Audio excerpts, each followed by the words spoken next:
Voltamos aqui com essa mesa mais quente da televisão brasileira. Senhoras e senhores, o Congresso Nacional deve aprovar uma resolução que estabelece critérios, graças a Deus, para o orçamento secreto, disciplinando a distribuição das emendas do relator, né? Alguns pontos de proposta são exclusividade dos parlamentares ao pedir emendas, atrelar o montante liberado ao tamanho dos partidos na mesa diretora e fixar o mínimo de 50% em ações para a saúde e ações sociais. Com isso, a ideia é que o STF... Você tá dando risada, né? Pelo amor de Deus. Com isso, a ideia é que o STF não vote pela inconstitucionalidade do orçamento secreto e mantenha a prática. E aí, os ministros da corte devem manter as emendas do relator? Vou começar com o Coronel Telhado. Olha, não, eu vou falar o seguinte, a gente que é deputado, muita gente não sabe o que é emenda parlamentar. Cabe aqui um esclarecimento. A emenda parlamentar nada mais é do que um dinheiro que é repassado do governo a uma entidade, a uma prefeitura, a uma associação que esteja de acordo com toda a documentação. Muitas pessoas acham que a emenda parlamentar, ela vem para o bolso do deputado. Nossa, vocês têm 5... Hoje, por exemplo, a emenda parlamentar para um deputado estadual é na faixa de 6 milhões, agora com a aprovação de uma PEC, está se passando para a faixa de 10 milhões. Nossa, vocês estão com 10 milhões por ano. Não é isso, gente. A emenda parlamentar, o deputado, ele faz a indicação do dinheiro público para determinada prefeitura, entidade, enfim, que simplesmente faz essa indicação. É uma jogada política. Para as prefeituras que apoiam aquele deputado, para o segmento que apoia aquele deputado. Então, o deputado não vê esse dinheiro. Só que é uma grande jogada política, porque você passando dinheiro para a prefeitura, você vai ter aquele prefeito te apoiando, os vereadores te apoiando, vai conseguir fazer obras naquela cidade. Só que essa notícia aqui, ela deixa bem claro, é uma coisa que na Assembleia já acontece faz tempo. Por exemplo, as emendas paulistas, 50% delas já há muitos anos são destinadas totalmente, no mínimo 50% das emendas, à saúde, que é uma prioridade no Brasil. E aqui a gente lendo essa notícia, a gente vê o que eles estão tentando fazer aqui é manter o que já existe, é manter a exclusividade dos deputados, os partidos com mais deputados acabam ficando com a maior parte, ou seja, estão se arrumando aqui, eles estão fazendo aqui tudo que puderem para não ter entrave para a votação do teto. A gente nota que o movimento está lá, é o que eu queria dizer, eu tinha esperança que esse teto não passasse facilmente na Câmara dos Deputados, porque como passou no Senado, mas eu cá tenho minhas dúvidas agora. Só de ver essa votação ontem, o Davi me passou, foram 314 votos a favor dessa votação dessa noite aí. Eu me preocupo com a votação dessa quebra do teto, de verdade. Do jeito que está acontecendo aqui, o pessoal já está se acertando, todo mundo está dando um jeitinho para pegar a sua parte e, mais uma vez, a vontade do povo brasileiro, o desejo do povo brasileiro vai ser deixado de lado e os interesses pessoais serão a prioridade aqui. Bom, por favor, Cabeça. O Telhado explicou muito bem o que é uma emenda parlamentar.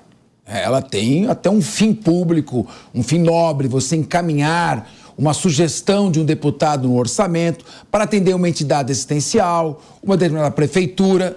Não se discute isso. Ocorre que o que está se fazendo é que o autor da proposta de emenda parlamentar, ou seja, o parlamentar que vai sugerir o encaminhamento de dinheiro público por uma prefeitura, por uma entidade, ou nesse caso, para a verba de saúde ou educação, ele não será identificado. Por isso chama secreto. Vai tudo por um bolo, só não se sabe qual deputado indicou verba para onde. E isso dificulta a fiscalização, porque se a emenda parlamentar é um bem, ela pode ser usada para o mal. Pode haver desvio de finalidade, pode haver corrupção. E a Constituição Federal exige, é clara. A administração pública integralmente é regida pelo princípio da publicidade. Exato. Tem que jogar luz em quem vai encaminhar. Então, essa resolução para tentar convencer o Supremo é conversa para acalentar bovinos, ou como costuma dizer, para boi dormir. E espero que o Supremo Tribunal Federal mantenha a sua coerência, porque o Supremo Tribunal Federal, em coisas que eram matéria interna corporis, que não poderia ingressar ou se imiscuir, Foi alegando princípios. Agora, esse é clara ofensa ao princípio da publicidade, da moralidade administrativa. Não cabe emenda sem identificação do seu autor. Espero que o Supremo Tribunal Federal declare e que o Ministério Público Federal tome suas providências para que seja declarada a inconstitucionalidade desta medida. Tomé Abduch vai pegar carona e vai dar mais informações sobre isso? Eu vou falar um pouco aqui de hipocrisia, né? Seguindo aqui a linha do Telhado e do Capês, eles já explicaram um pouquinho para que servem as emendas, a importância das emendas para que uma pequena cidade possa fazer uma ponte, para movimentar uma rua, parte dela ir para hospitais, então até aí está tudo certo. Agora, o que acontece na realidade é que simpatizantes da esquerda e o PT, eles têm uma hipocrisia do tamanho do mundo. Porque quando estava acontecendo essa história toda na época das eleições, e deixo claro aqui, o presidente Jair Bolsonaro vetou o que se chama de orçamento secreto. Eles simplesmente mudaram o nome, né, para emenda do relator e hoje todos vocês se calam. Cadê vocês, simpatizantes da esquerda, que batiam quando estava na mão do presidente Bolsonaro e agora não falam nada? Vocês estão calados? Então, minha preocupação é, você realmente se preocupa com o Brasil? Ou você se preocupa somente com a ideologia de gênero, com as pautas LGBT, que não estou dizendo aqui que não são importantes, não. Devem ser respeitadas sim, não tenha dúvida, você tem que ser respeitado. Agora, as pautas são importantes para uma nação dar certo, vocês se calam. Eu fui abordado inúmeras vezes nas ruas e colocava o dedo na minha cara, o orçamento do secreto do seu presidente. E agora, que esse orçamento secreto continua lá, somente com um nome diferente, você também vai se colocar? Você vai ter essa força toda em dizer eu não quero isso para a nossa nação? Aí sim, você realmente seria um patriota. Mas a grande verdade é que vocês só se preocupam com futilidades, com coisas que não levam nada a lugar nenhum. E se vocês não se levantarem e entenderem que é uma nação e que a vida em sociedade ela deve ser em conjunto e a preocupação com o todo é muito importante, nós vamos destruir a nação brasileira. Marcelo Bella, hipocrisia é o termo correto? Na verdade é o seguinte, como empresário, como cidadão e como eleitor, o que a gente percebe, estudando um pouco de política, é que o Brasil nunca teve esquerda, centro nem direita. São governos de pessoas mais liberalistas ou menos liberalistas envolvidas em casos de corrupção ou em interesses próprios, né? Quando a gente fala sobre a PEC fura-teto e fala sobre o antigo orçamento secreto, que eu faço valer novamente as palavras do Tomé, foi vetado pelo presidente Bolsonaro, cada um dos parlamentares tem o seu orçamento, são 511, e eles têm o seu orçamento para que eles 513. Possam... Sim, 513, obrigado, coronel. Em relação a 1,7 bilhões do total do valor, onde cada um já tem 19,7 milhões em emendas, cada um deles. Então, 50% tem que ir para a saúde, já tem que ir, já é lei. Ninguém está falando em coisas novas, já teria que ir para a saúde. Então, o que eles estão fazendo, na verdade, é o jogo do toma lá da cá. Quanto a passar ou não a PEC, eu também estou preocupado em relação a ver o que foi feito ontem, que numa votação que era para se falar de publicidade, se faz um destaque dentro de publicidade, colocando essa flexibilização da lei das estatais, e as pessoas vão lá e aprovam. Agora é o seguinte, haverá desidratação. A moeda de troca do deputado, do seu deputado que está lá, no meu deputado que está lá do Congresso e vai estar a partir do dia 1º de fevereiro, é exatamente o ano, é o orçamento do ano. Então, ele não vai deixar passar 2, 3, 4 anos, já foi desidratado. Então vai passar diferente, vai ser desidratado.